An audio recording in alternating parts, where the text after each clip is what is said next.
So guys finally I am here. So आज के इस वीडियो में मैं डिस्कस करने जा रहा हूँ कि कैसे मैंने एक एसएसटी जैसे बोरिंग जो मेरे लिए था क्योंकि मुझे पसंद नहीं था सब्जेक्ट में, कैसे लास्ट के टाइम पे आके क्लास 10th में 99 आउट ऑफ 100 इजीली स्कोर कर लिया था।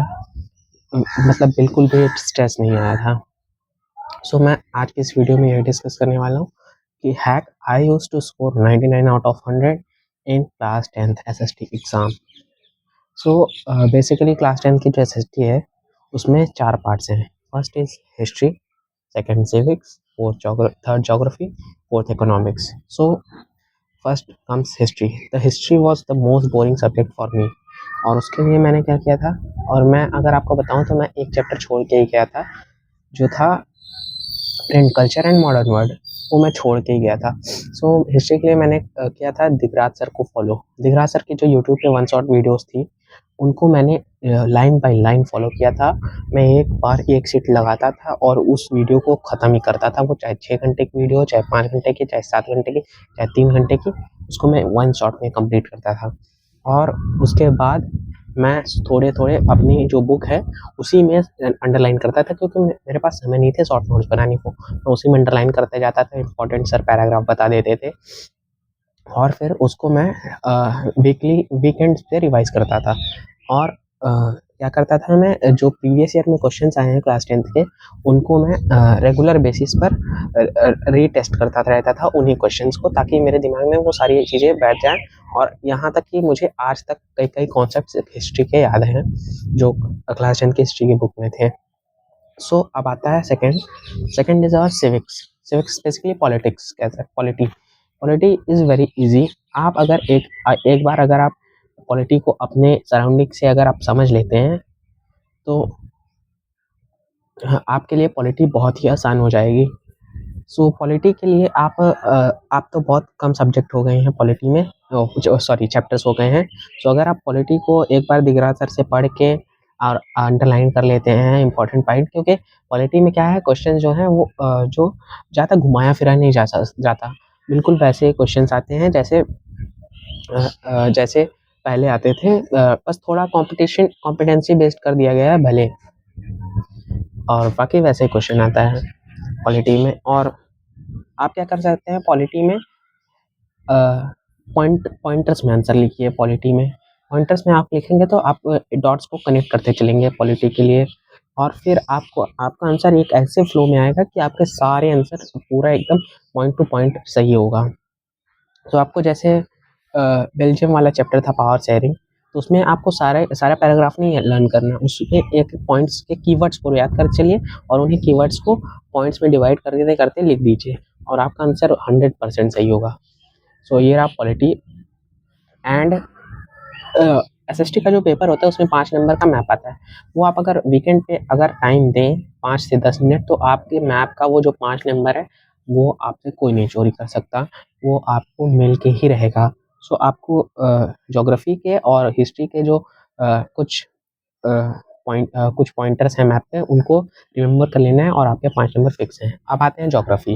ज्योग्राफी में मैंने देखा है कि जो न्यू एनसीईआरटी है उसमें कई सारे चैप्टर्स कट हो चुके हैं और बहुत ही रिड्यूस सिलेबस आता है अब। तो ज्योग्राफी मैं बोलूँ तो आप एक बार रीडिंग कर लें, पहले पढ़े नहीं, पहले आप एक बार रीडिंग कर लें, क्योंकि आपने ज्योग्राफी पहले भी क्लासेस में अच्छे से पढ़ी है और ज्योग्राफी ज़्यादा चेंज नहीं होती, ज्योग्राफी वैसी ही रहती है। एक बार अपने अपने से रीडिंग कर लें, फिर उसके बाद मैं कहूँगा दिगराज सर की ही वीडियो या फिर पीडब्ल्यू में एक टीचर थे, वो अब शायद यूपीएससी में पढ़ाते हैं, उनके लेक्चर्स पढ़ लेना, बहुत ही तगड़े हैं। वो ऐसे फ्लो चार्ट्स में बता देते हैं ज्योग्राफी के pointers like kharif crops, rabi crops and so on, alluvial soil and so on, बहुत ही आसानी से बता देंगे। और जब आप आंसर राइटिंग करेंगे वो फ्लो चार्ट्स आपको इतनी ज़्यादा मदद करेंगे। आप आंसर राइटिंग के वक्त साइड में थोड़ा सा रफ बना के फ्लो चार्ट बना लीजिए और उसके बाद पॉइंटर्स में आंसर राइटिंग करिए, आपका आंसर बहुत तगड़ा रहेगा और उसमें आपके कोई भी मार्क्स डिडक्ट नहीं कर सकता। सो ये था मेरा ज्योग्राफी के लिए। और हाँ, इन तीनों में जो पीवाईक्यू है वो तो मस्ट है, पीवाईक्यू तो करना ही करना है। इससे आपका पैटर्न पता चलेगा कि सीबीएसई पूछ क्या रहा है, और अब कॉम्पिटेंसी बेस्ड हो गया तो अब क्या पूछ रहा है सीबीएसई। सो अब आते हैं economics. Economics is very easy because class 10 की जो इकोनॉमिक्स है that is the core economics, very basics. जैसे सेल्फ हेल्प ग्रुप, अगर आप विलेज में रहते होंगे तो आपको पता होगा सेल्फ हेल्प ग्रुप क्या होता है। सो बहुत सारी चीज़ें जो इकोनॉमिक्स में क्लास 10th में दी गई हैं, जैसे बार्टर सिस्टम। आपने देखा होगा विलेज में लोग गेहूँ के बदले आइसक्रीम खरीदते हैं, या कुछ लोग महुआ बेच के कुछ गुड्स खरीदते हैं, या पुरानी टूटी-फूटी चीज़ें एक्सचेंज करके फ्रूट्स वगैरह खरीदते हैं गाँव में। ये बार्टर सिस्टम हो गया। सो इकोनॉमिक्स बिल्कुल बहुत ही बेसिक्स है। आप अगर थोड़ा भी बाहर निकलते हैं ना घूमने, तो आप अगर फ़ोकस करते हैं, ध्यान देंगे अगर, तो इकोनॉमिक्स आपके आस-पास ही चल रही है क्लास 10th की। सो इकोनॉमिक्स इज़ वेरी ईज़ी। उसमें 3-4 बहुत ही पतली सी बुक है। उसको आप तो चाहें 2-3 दिन में आसानी से घोट सकते हैं, घोट के पी सकते हैं। इकोनॉमिक्स मैं कहूँगा जो चारों सब्जेक्ट मैंने बताए ना इस एसएसटी के, उसमें से इकोनॉमिक्स बहुत ही आसान है।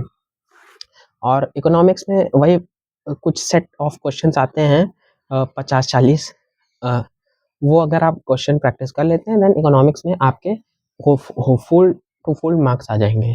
सो आप वेरी ईज़िली एसएसटी के एग्ज़ाम में 99 आउट ऑफ 100 या 100 आउट ऑफ 100 ईज़िली स्कोर कर सकते हैं, अगर आप एक टॉपर स्टूडेंट हैं। अगर आप एवरेज स्टूडेंट हैं, तो आप 90 प्लस तो कहीं नहीं गया, बहुत ही आसानी से 90 प्लस आप ला सकते हैं। और आप अगर थोड़े एवरेज से टॉपर के बीच में आते हैं, तो 95 प्लस बिल्कुल आसानी से ला सकते हैं।